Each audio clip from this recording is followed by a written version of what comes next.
Welcome back बच्चों। इसमें चून जो है वो अपनी माँ से कह रहा है कि मैं ये एम्प्टी बॉल टेम्पल में नहीं लेके जा सकता। तो उसकी माँ ने उसे कहा, you must go, see encourage, you have done your best and must keep your promise. उसकी माँ कहती है कि तुम्हें अवश्य जाना चाहिए।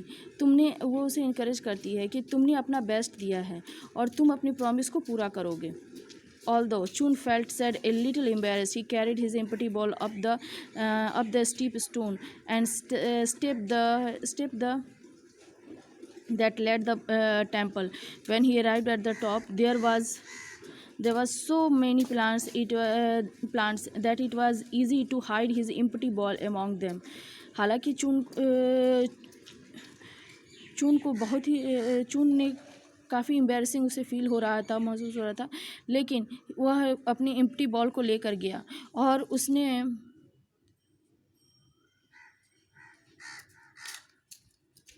वो टेम्पल के पास काफ़ी भीड़ लगी हुई थी। वहाँ वो अपना खाली सा बॉल लेकर खड़ा था। When he arrived at the top, then many plants, it was easy to hide empty ball. वहाँ बहुत सारे प्लांट से भरे हुए बॉल थे, वो आसानी से अपने बॉल को हाइड कर सकता था। और these are the most beautiful plants I have ever seen, exclaimed the emperor as he sat on his throne.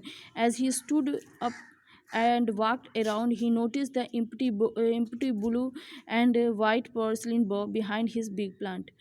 राजा कहता है कि मैं बहुत ही खुश हूँ, और उसने उन सब की सराहना की कि आप लोगों ने बहुत अच्छे बहुत ही ब्यूटीफुल प्लांट्स इस सीड से ग्रो हुए हैं। फिर वो अपनी राजगद्दी पे बैठ जाता है। तभी चुन ने अपनी एम्प्टी बॉल को बिग प्लांट, जो उसके बड़े से प्लांट के पीछे था, उसे आगे किया और उसने ज़ोर से बोला कि मेरा बॉल खाली है। तभी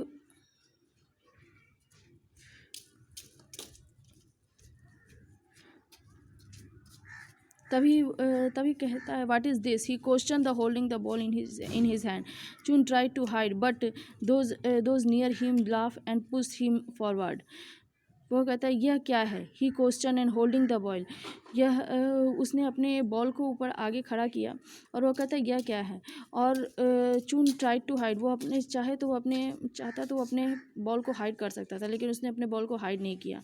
सभी उसे देखकर उसके खाली और एम्प्टी बॉल को देखकर हंस रहे थे, बट उसने शर्म नहीं की और उसने जाकर राजा को सच्ची बात बताई कि मेरे बॉल में स्प्राउट्स नहीं आए हैं, मेरे बॉल में जो सीड्स था उससे भी प्लांट नहीं निकले हैं. What is your name, the emperor asked. राजा पूछता है कि तुम्हारा क्या नाम है. My name is Chun, and he whispered without looking up. और वो बात करता है बिना किसी आसपास देखे हुए किसी को. Why did you bring me an empty ball, he question. क्यों तुम एक एम्प्टी बॉल क्यों लेके आए हो.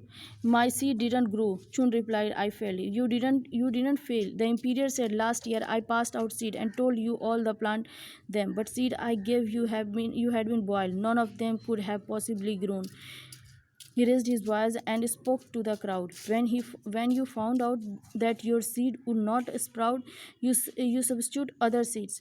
Only one person had enough honesty and courage to bring me an original seed. That's why Chun will be my next imperial. वो कहता है, उसने पूछा कि राजा ने कि तुम खाली बॉल क्यों लेके आए हो मेरे पास. तो वो कहता है कि मेरा सीड ग्रो नहीं कर पाया और मैं असफल हो गया. तो राजा कहता है कि नहीं, तुम असफल नहीं हुए हो. मैंने आप लोगों को बॉयल उबला हुआ सीड्स दिया था और बहुत ही रेयर हो सकता था कि ये ग्रो करता, लेकिन आप सभी ने दूसरा सीड चेंज करके आपने अपने प्लांट्स उगाए. लेकिन एक यही था जिसने ओरिजिनल सीड पे मेहनत की, और वो सच्चाई से आकर उसने बताया कि मेरे बॉल में स्प्राउट्स नहीं उगे. सो चून ही मेरा नेक्स्ट राजा बनेगा. इस तरह से ये कहानी ख़त्म होती है बच्चों. अब मैं आपको कुछ क्वेश्चन आंसर हैं जो मैं आपको भेजूँगी. ठीक है, आप नेक्स्ट क्वेश्चन आंसर भी तैयारी कर लो, और साथ के साथ ये जो करेक्ट आंसर है वो भी मैं आपको बताऊँगी, और ये आपका होमवर्क भी है. जो मैं आपको क्वेश्चन आंसर कराई वो क्वेश्चन आंसर, और ये जो करेक्ट आंसर है चूज़ द करेक्ट आंसर, वो भी आपको करना है। नेक्स्ट सेशन में मैं आपको ये सब आपसे ये सब पूछूंगी भी। Thank you, have a nice day.